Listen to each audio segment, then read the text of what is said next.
Retrospectiva de atualidades de geopolítica comigo, professor Max Atualidades. Trago para você os principais pontos do ano de 2025, que também podem ser desdobramentos aí no ano de 2026. Iniciando por janeiro, tivemos lá em janeiro o Trump voltando à presidência e chacoalhando a ideia da geopolítica global. O Brasil proíbe celulares em sala de aula, muitas escolas não conseguiram pôr em prática, mas professores, pedagogos, psicólogos, todos esses são a favor dessa proibição em todo o cenário relacionado aí à linha, né, até do vício digital que os nossos alunos têm. O Brasil registra o maior número de queimadas desde 2010, mostrando que a política ambiental do Brasil continua muito falha. Você tem o relógio do juízo final, que chega aos 89 segundos da meia-noite, um relógio aí feito por vários cálculos de físicos e astrofísicos, mostrando, né, um futuro caótico e catastrófico para o mundo relacionado aí à linha do aquecimento global, das guerras, ameaças nucleares e tudo mais. No mês de fevereiro, o Brasil assume a presidência do BRICS, ponto extremamente importante ao longo desse ano. O BRICS é a pedra no sapato dos Estados Unidos, é o sul global comandado pela China, mas com o Brasil defendendo aí a linha da desdolarização. O Brasil também é presidente do Banco do BRICS. Eleições internas na Câmara renovam, né, com o Hugo Mota, e volta o Davi Alcolumbre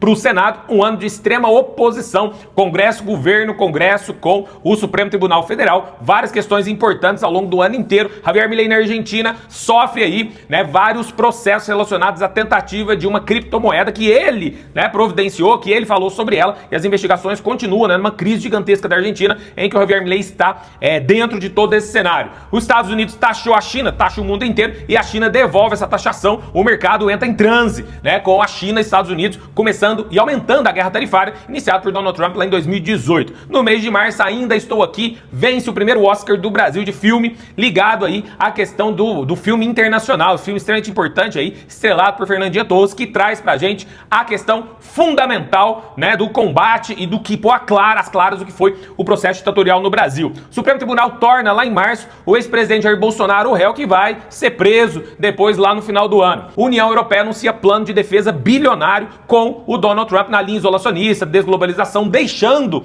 a União Europeia um pouco, né, sozinha, um pouco isolada. O Trump fala que acabar com as guerras, acabar com a guerra do Trump é a guerra que os Estados Unidos estavam metido, deixar de pagar por essa guerra nesse momento. Bom, temos aí no mês de abril, o Supremo Tribunal Federal determina a prisão de Fernando Collor de Mello, ex-presidente do Brasil, certo? Que também está agora, nesse momento, em prisão domiciliar. Escalada comercial entre Estados Unidos e China gigantesca ao longo do ano, né? A gente vai ver vários cenários nessa linha das duas maiores potências se degladiando. Ataque israelense em Gaza gera repúdio internacional, mata, né, vários socorristas, vários voluntários da ONU, mostrando claramente que Israel vai ficando cada vez mais isolado, posicionamento diferente entre Estados Unidos e Israel, contrário à base toda da ONU, no Conselho de Segurança e tudo mais, tá? Morre Papa Francisco e aí começa um cenário aí para a escolha do novo Papa, né, que vai ser aí o Leão Papa dos Estados Unidos, mas com base, né, aí na América Latina. No mês de maio, a fraude bilionária do INSS provoca queda, né, da presidência do órgão, né, abre um monte de gente exonerado, né, coisas bilionárias que vem desde 2019, envolve vários governos, e o Brasil,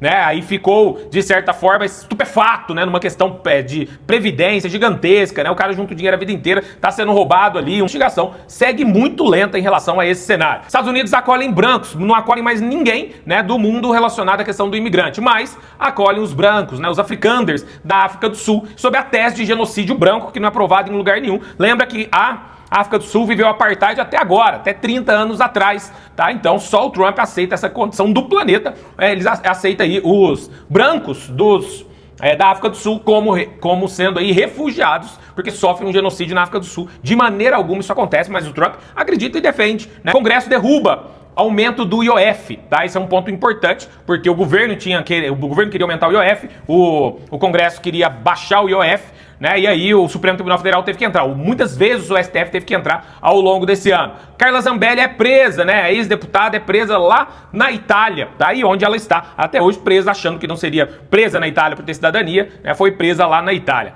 STF endurece regras contra as Big Techs, né? Num cenário aí, a PL das fake news não saiu do papel, o projeto 2630, Congresso barrou, Supremo Tribunal Federal põe um novo marco civil aí contra as Big Techs em relação à demonstração de ordem jurídica no país, tem que ter respeito à nossa legislação, básico, né? Israel e Irã tem uma escalada militar gigantesca, né? É ali, principalmente na região do Estreito de Hormuz, Estados Unidos entra na guerra, e aí é diferente do que acontece na Palestina. O massacre, né, israelense na Palestina, Israel versus Irã, é um cenário entre dois países. O Irã consegue bater em Israel, tem mais estrutura que Israel, mas Israel nunca tá sozinho. Israel tá sempre apoiado pelos Estados Unidos. Foram 12 dias de grande tensão, né, que acabou aí sendo resolvida quando, né, de forma oficial, os Estados Unidos atacam uma base nuclear iraniana e eles devolvem contra contra uma base, o Irã devolve, né, um ataque numa base americana lá no Catar. Mas na prática não foi isso. A prática foi quando o Irã cortou parte, né, ali da base do Estreito de Hormuz, por onde passa a linha relacionada ao petróleo. E aí, né, a guerra acabou rapidamente ali nesse cenário, ok? Bom, nós temos aí o Brasil sai do mapa da fome, segundo a ONU, tem muita coisa para fazer, mas desde 2022 a gente estava no mapa da fome,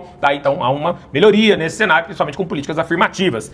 Crise diplomática entre o Lula e o Trump fica gigante no mês de julho, né? O Trump põe uma carta falando que vai taxar o Brasil e taxa mesmo, né? Põe o Alexandre de Moraes na Lei Magnitsky, vira toda uma confusão, né? O Brasil fala que não vai ceder às pressões dos Estados Unidos, a lei da reciprocidade do Brasil taxar os Estados Unidos também aumenta, o mês de julho é muito ruim nesse cenário, você tem aí o encontro do BRICS no Brasil e isso traz uma condição extremamente complicada, tá? Pro Brasil com os Estados Unidos, a taxação vem, né, em 50% sobre muitos produtos. Em agosto, Bolsonaro vai para a prisão domiciliar aí, colocado por Alexandre de Moraes, né, uma possibilidade aí de fuga, ele já tinha tornozeleira, ele vai para prisão domiciliar. Israel, depois das declarações do Brasil contra, né, o que Israel vem cometendo lá em Gaza, Israel rebaixa, né, mais uma vez as condições diplomáticas com o Brasil. O Senado aprova PL da adultização. Tivemos a questão da adultização infantil muito forte, o caso do Felca denunciando e tal. Esse foi um tema que ganhou muita força, caiu em várias provas e tal. A adultização infantil, principalmente relacionado à internet, esse PL rapidamente passou. Quando chega em setembro, Bolsonaro é condenado a 27 anos de